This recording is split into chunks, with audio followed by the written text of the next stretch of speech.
नमस्कार दोस्तों, स्वागत है आपके अपने YouTube चैनल आइडियल अड्डा में। दोस्तों आज की इस वीडियो में बात करेंगे एजुटेरिया के 5000 प्लस एमसीक्यू में से प्रैक्टिस सेट नंबर 10 के बारे में। आइए शुरू करते हैं। आज का पहला प्रश्न है, अबुल हसन नामक चित्रकार किस शासक का दरबारी था? तो अबुल हसन नामक चित्रकार जो है जहांगीर का दरबारी कवि था, दरबारी चित्रकार था जहांगीर का। निम्नांकित में से किन राज्यों की सीमा बांग्लादेश से मिलती है? तो बांग्लादेश से किन किन राज्यों की सीमा मिलती है? इसका सही आंसर हो जाएगा मेघालय, त्रिपुरा, मिजोरम, असम। इन चारों राज्यों का जो है सीमा बांग्लादेश से मिलता है। अगला प्रश्न है, पश्चिमी घाट की निम्नांकित पहाड़ियों का उत्तर से दक्षिण सही क्रम क्या है? तो इसका सही आंसर हो जाएगा ऑप्शन नंबर ए नीलगिरी पहाड़ी, उसके बाद है अन्नामलाई पहाड़ी, उसके बाद है इलायची पहाड़ी। उत्तर से दक्षिण सही क्रम, सबसे पहले उत्तर में नीलगिरी, उसके बाद अन्नामलाई, उसके बाद इलायची पहाड़ी। अगला प्रश्न है, भगवान महावीर वन्यजीव अभयारण्य किस राज्य में है? इसका सही ऑप्शन होगा ऑप्शन नंबर सी गोवा में। ऑप्शन सी गोवा में। अगला प्रश्न है, वर्षा जल का पीएच मान कितना होने पर हम उसे अम्ल वर्षा की संज्ञा देते हैं? तो इसका सही आंसर रहेगा ऑप्शन नंबर बी 5.5 या से कम। इसका सही आंसर होगा ऑप्शन नंबर बी। अगला प्रश्न है, संविधान सभा के लिए चुनाव कब हुआ था? तो संविधान सभा के लिए चुनाव हुआ था जुलाई अगस्त 1946 में। इसका सही ऑप्शन होगा ऑप्शन नंबर बी जुलाई अगस्त 1946।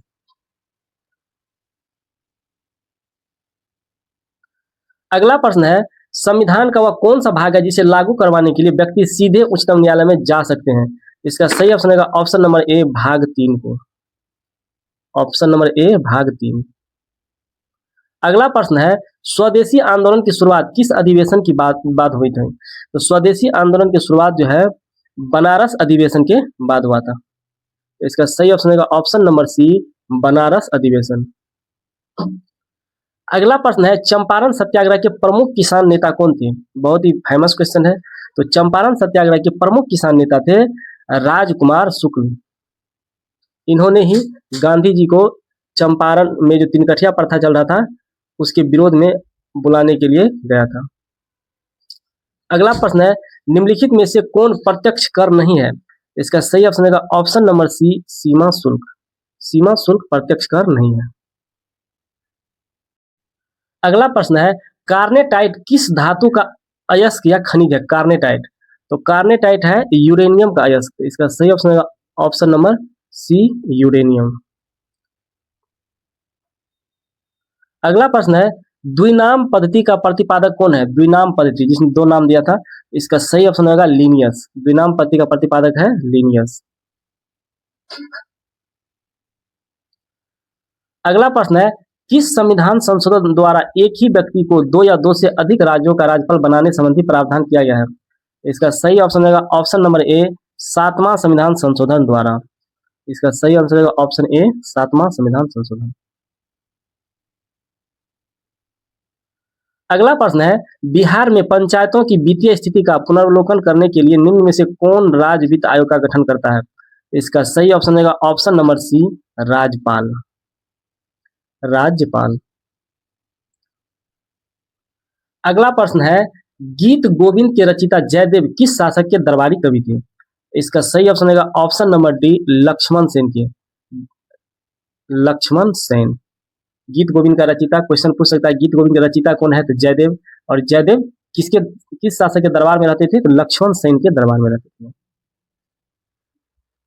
अगला प्रश्न है, हंटर कमीशन की रिपोर्ट में किसके विषय पर विशेष जोर दिया गया है? तो हंटर कमेटी की रिपोर्ट में जो है विशेष तौर पे प्राथमिक शिक्षा पे जो है जोर दिया गया है। इसका सही ऑप्शन होगा ऑप्शन नंबर सी प्राथमिक शिक्षा। अगला प्रश्न है, भारतीय संविधान के अनुच्छेद 244 संबंधित है। तो अनुच्छेद 244 किससे संबंधित है? इसका सही ऑप्शन होगा अनुसूचित क्षेत्रों और जनजाति क्षेत्रों के प्रशासन। इसका सही ऑप्शन है ऑप्शन नंबर ए अनुच्छेद 244 अनुसूचित क्षेत्रों और जनजाति क्षेत्रों के प्रशासन से संबंधित है।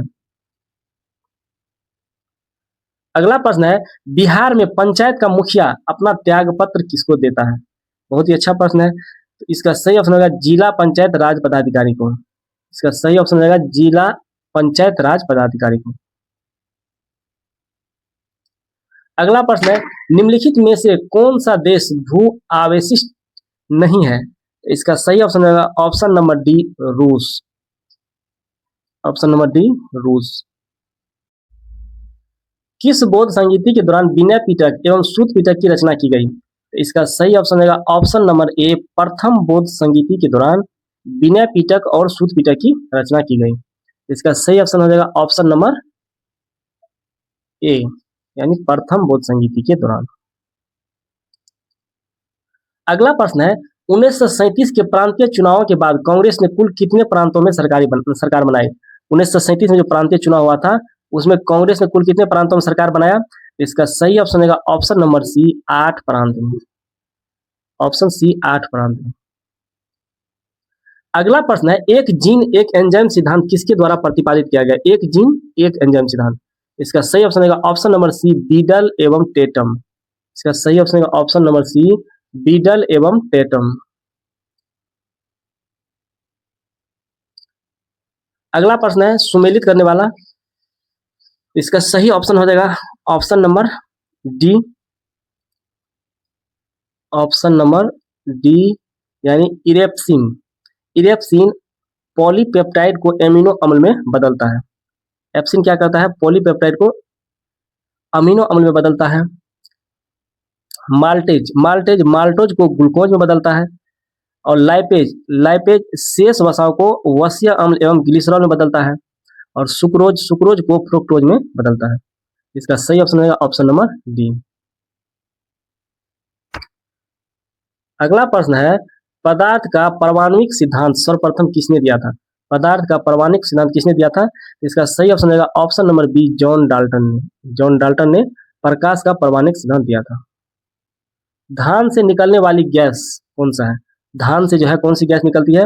इसका सही ऑप्शन रहेगा ऑप्शन नंबर बी मीथेन। धान से जो है मीथेन गैस निकलता है जो कि बहुत ही जहरीला गैस होता है। अगला प्रश्न है गुरुत्वाकर्षण बल निम्नलिखित में से किस स्थान पर सबसे ज्यादा होता है? गुरुत्वाकर्षण बल। इसका सही ऑप्शन रहेगा ऑप्शन नंबर डी ध्रुव पर। ऑप्शन नंबर डी ध्रुव पर।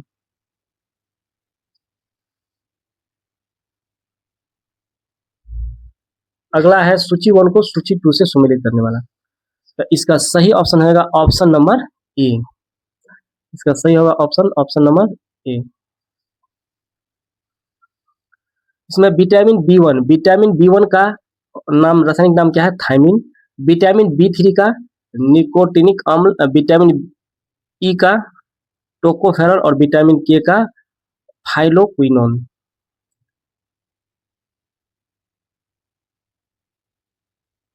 अगला प्रश्न है ध्वनि की चाल निर्वात में कितना होता है? ध्वनि की चाल निर्वात में कितना होता है? इसका सही ऑप्शन रहेगा ऑप्शन नंबर डी 0 होता है। ध्वनि की चाल निर्वात में क्या होता है? 0 होता है। अगला प्रश्न है एक वर्णांध पुरुष व समान महिला की संतानों में पुत्रों के वर्णांध होने की संभावना कितना होता है? इसका सही ऑप्शन रहेगा option number D 0%। Option number D 0%। अगला प्रश्न है एक भारत श्रेष्ठ भारत अभियान भारत की किस मंत्रालय या संस्था द्वारा जारी किया गया? इसका सही ऑप्शन रहेगा ऑप्शन नंबर ए सूचना प्रसारण मंत्रालय। सूचना प्रसारण मंत्रालय।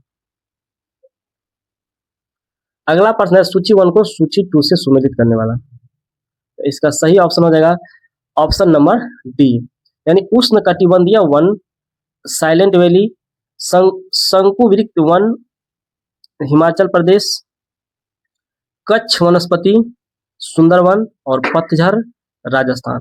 इसका सही ऑप्शन है ऑप्शन नंबर डी।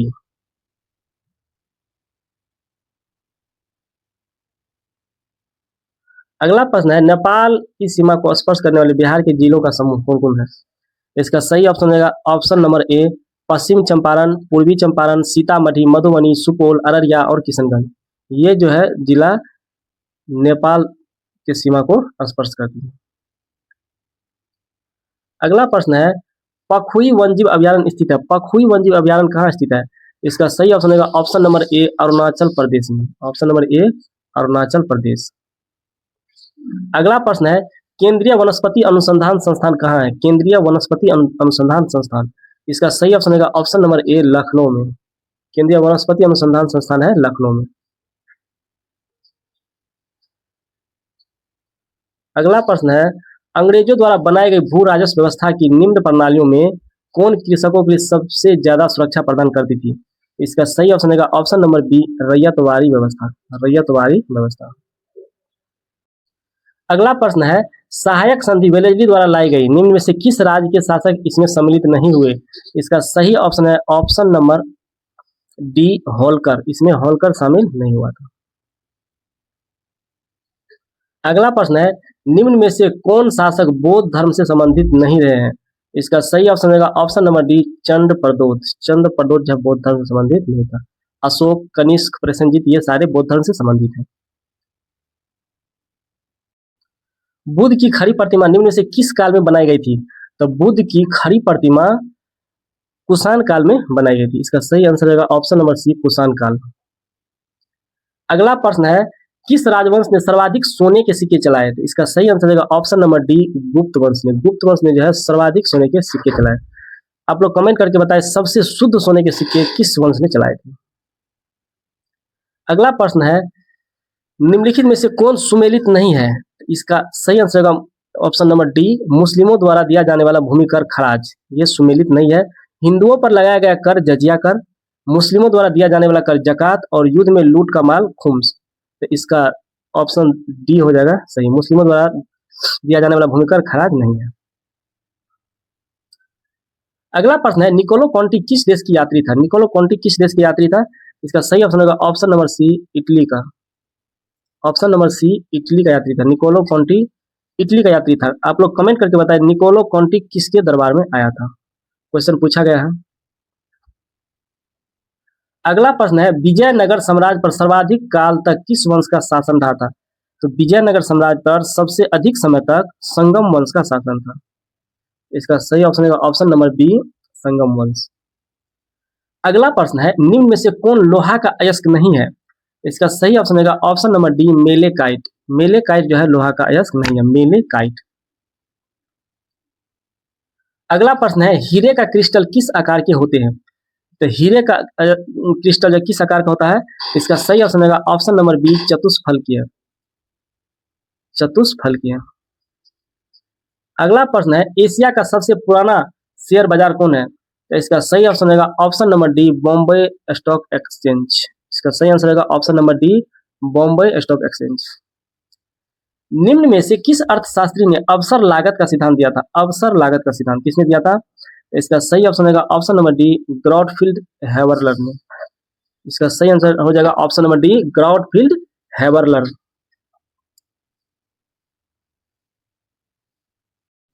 अगला प्रश्न है, निम्नलिखित को सुमेलित करें। तो इसका सही ऑप्शन रहेगा ऑप्शन नंबर बी। इसका सही ऑप्शन रहेगा option number B.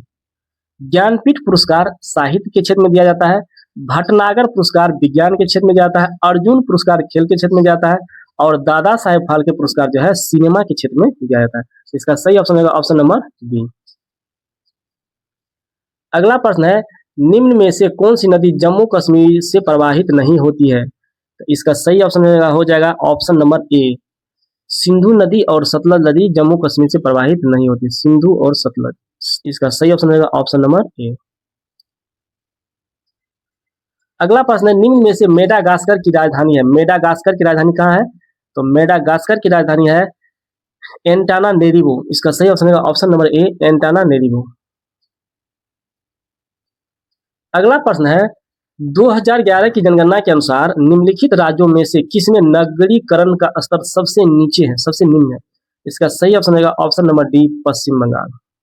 Option number D, पश्चिम बंगाल। आइए कुछ स्मरणीय तथ्य है इसके बारे में जानते हैं। पल्लव वंश का संस्थापक सिंह विष्णु था। इस वंश की राजधानी कांचीपुरम थी। मत विलास प्रश्न के लेखक महेंद्र वर्मन प्रथम इसी वंश से संबंधित है। तो महेंद्र वर्मन प्रथम किससे संबंधित है? तो पल्लव वंश से। महाबलीपुरम के एकाश्म रथ मंदिर का निर्माण कराया था नरसिंह वर्मन प्रथम ने। महाबलीपुरम में जो एकाश्म या रथ मंदिर जो है उसका निर्माण नरसिंह वर्मन प्रथम ने कराया था। इसने वात्पिक कोंड की उपाधि धारण की थी। नरसिंह वर्मन को वात्पिक कोंड भी कहा जाता था। कांची स्थित कैलाश मंदिर का निर्माण करवाया था नरसिंह वर्मन द्वितीय। इसका प्रश्न भी बहुत पूछा जाता है कि कांचीपुरम में जो स्थित है कैलाशनाथ मंदिर, उसका निर्माण किसने कराया था? नरसिंह वर्मन द्वितीय कराया था। और प्रसिद्ध पुस्तक 10 कुमार चरित के लेखक दंडी इन्हीं के दरबार में रहते थे। क्वेश्चन पूछा जाएगा 10 कुमार चरित के लेखक कौन थे? तो दंडी। और दंडी किसके दरबार में रहते थे? नरसिंह वर्मन द्वितीय के दरबार में। आज का प्रश्न कैसा लगा लाइक कमेंट करके बताएं। यदि आप इस चैनल पर नए हैं तो इस चैनल को सब्सक्राइब कर लें। तो मिलते हैं अगले वीडियो में, तब तक के लिए धन्यवाद।